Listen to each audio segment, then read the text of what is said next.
네, 이보연입니다.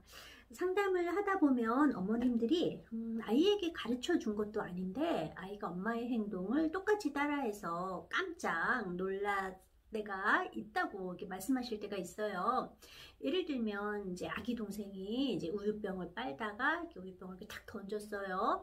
이거를 본 3살짜리 아이가 인상을 탁 쓰면서 이놈! 하더니 바닥을 이제 떼찌 하면서 이제 방바닥을 쳤대요. 이 모습은 바로 이 어머님이 이 아이가 잘못했을 때 뭘 던지거나 그랬을 때 엄마가 아이를 혼내던 방식이었거든요.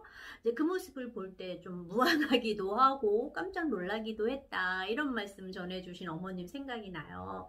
또 다른 어머님은 본인이 강아지를 굉장히 무서워하는데 언제부터인가 아이도 강아지를 보면 무섭다고 해서 되게 놀란 적이 있었다라고 얘기하시더라고요.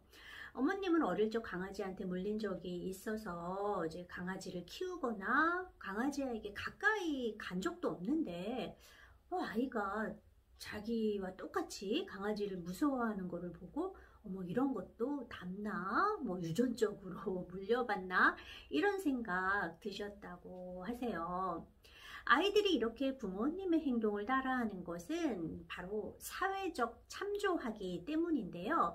사회적 참조란 어떤 사건이나 상황에서 부모가 어떻게 정서를 표현하고 행동하는지를 보고 상황의 의미를 추론하고 평가하는 것, 이거를 바로 사회적 참조학이라고 말을 하거든요. 특히 익숙하지 않고 불확실하거나 애매모호한 상황에서 아이들은 이러한 사회적 참조하기를 더욱 적극적으로 사용하게 되는데요. 예를 들어 낯선 사람을 만났을 때 이 사람을 피해야 하는 사람인지 혹은 가까이 가도 괜찮은 사람인지 이런 거를 알 필요가 있을 때 아이는 부모의 정서 반응을 살펴요. 만일 부모님이 웃거나 아무렇지도 않으면 그 사람을 피하지 않지만 만일 부모가 인상을 찌푸리거나 화가 난 표정을 짓거나 멈칫하게 되면 아이는 그러한 부모의 정서적 반응을 보고 저 사람은 좀 두려운 사람이구나, 가까이 가면 안 되겠구나 라고 해석하면서 피하게 되는 것이죠. 이렇게 아이는 부모의 정서적 반응을 통해서 주변 환경을 이해하고 해석하게 돼요. 아까 강아지에게 공격당한 적이 한 번도 없던 아이가 강아지를 무서워하게 된 것도 사실 이러한 사회적 참조하기 때문인데 아이는 아마도 엄마와 함께 외출했을 때 산책하는 강아지를 만난 적이 있을 거예요. 물론 멀리서 만났겠죠. 엄마는 무서워해서 가까이 안 가니까. 근데 그때 엄마의 정서적 반응을 보니까 강아지가 있으면 엄마가 약간 이렇게 딱 쫄고 혹은 인상을 찌푸리거나 어머 뭐 이렇게 하는 거, 뭐 두려운 소리를 내거나 혹은 아이 손을 이끌고 얼른 강아지를 피해가는 그런 행동을 하셨을 가능성이 많아요. 이러한 엄마의 모습을 보면서 아이는 강아지는 두려운 존재 라고 생각하게 되고, 그래서 어머님이 한 것과 같은 정서 반응을 아이도 보이게 된 것이다, 이렇게 말할 수 있을 것 같네요. 이러한 사회적 참조하기는 꽤 어린 시기부터 발달해요. 생후 7개월에서 10개월 사이가 되면 아이들은 부모의 행동에 대한 사회적 참조를 시작하게 되고요. 돌쯤이면은 부모가 아닌 다른 사람의 행동도 참조하기 시작해요. 또 요 돌쯤에는 텔레비전에서 본 것도 참조하기 시작하는데요. 한 연구에 따르면 텔레비전에 이제 화면 안에 그 나오는 성인이 어떤 대상을 보고 이게 공포 반응을 보였어요. 근데 실제 그 성인이 그 텔레비전 안에서 보였던 그 공포 반응을 보였던 대상을 아기에게 제시했을 때 아기도 피하고 부정적인 반응을 보였다고 해요. 생후 18개월이 되면 이러한 사회적 참조 능력은 훨씬 발달하게 되어서요. 불확실한 상황에서 자신의 행동을 하기 전에 엄마를 관찰해서 혹은 아빠를 관찰해서 자신의 행동을 결정하기도 하고요. 행동을 한 후에 부모의 반응을 살펴서 자신의 행동을 평가도 하게 돼요. 예를 들어서 새로운 장난감이 있는 거를 봤어요. 이럴 때 아이는 엄마를 딱 본다라는 거예요. 그래서 엄마의 표정을 살펴서 이거를 자신이 만져도 되는 것인지 만지면 혼날 것인지 요거를 이제 결정하게 되는 거죠. 만일 이제 엄마가 웃거나 뭐 반대로 찡그리거나 이런 그 표정 단서들 있잖아요. 이런 것들이 장난감을 만져도 되는지 혹은 피해야 하는지를 결정하게 하는 그런 요인이 되는 거예요. 자신이 새로운 물건이나 상황에 접근하거나 피한 다음에도 엄마의 반응을 딱 살펴요. 이거는 자신이 한 행동이 괜찮은 것인지 적절한 것인지 평가하기 위해서 타인의 정서적 반응을 이용하는 것이다. 이렇게 볼 수 있죠. 이렇게 매우 어린 시기부터 아이들은 부모와 주변 사람들의 정서적 반응을 보면서 특정 상황에서 어떻게 행동하고 표현해야 하는지를 배우고요.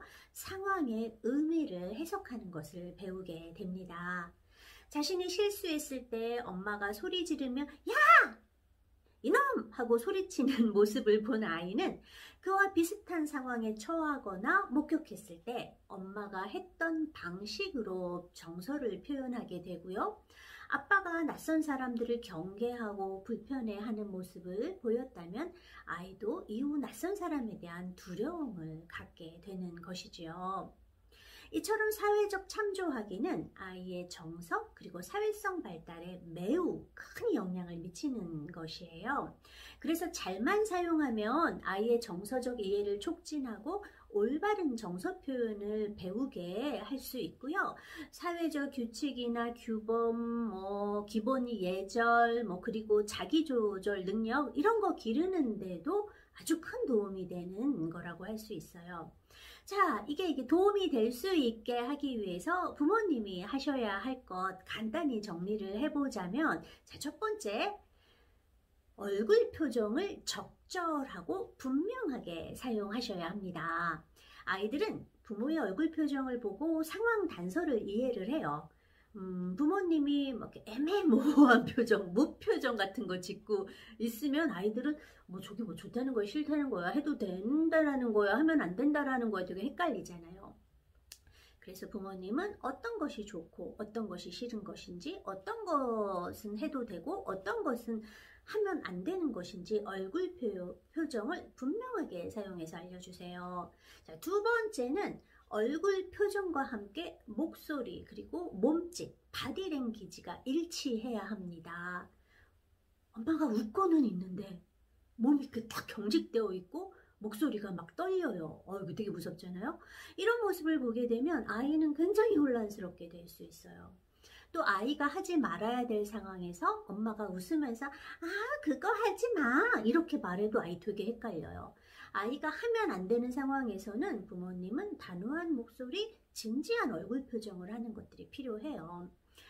사회적 참조에 관한 연구에서는 영유아를 대할 때 얼굴 표정과 함께 목소리가 함께 잘 매치됐을 때, 함께 이렇게 제시될 때 가장 효과적이었다라고 합니다. 자, 세 번째, 새로운 것을 대할 때 특히 부모님의 정서 표현이 중요하다라는 점 잊지 마세요. 예를 들어 새로운 음식을 접할 때 부모님이 흥미와 즐거움을 표현해야 아이들은 거부감이 줄어들어요. 새로운 운동 같은 거 할 때도 만약에 엄마나 아빠가 인상 쓰면서 저거 어려워 보이겠는데? 야, 저거 할 수 있겠어? 이런 식으로 말하게 되면 아이들은 하기도 전에 거부할 수 있다라는 거죠. 그리고 마지막으로 하나, 아이들이 사회적 참조하기를 할 때 특히 어떤 거에 더 신경을 많이 쓰나, 긍정적인 정서보다 부정적인 정서 표현에 더 많이 낚인다라는 거예요. 그러니까 부모님이 아이를 사랑해도 사랑 표현이 좀 적고 사랑 표현은 되게 밋밋하게 하면서 화날 때는 폭발적으로 하게 되면 아이는 부모가 자신을 사랑하지 않는다 라고 느낄 수도 있고, 화가 날 때 아이도 굉장히 거칠게 정서 표현을 하는 그런 아이가 될 수 있다라는 거죠. 자, 오늘 여기까지입니다. 오늘도 함께 해주셔서 감사합니다.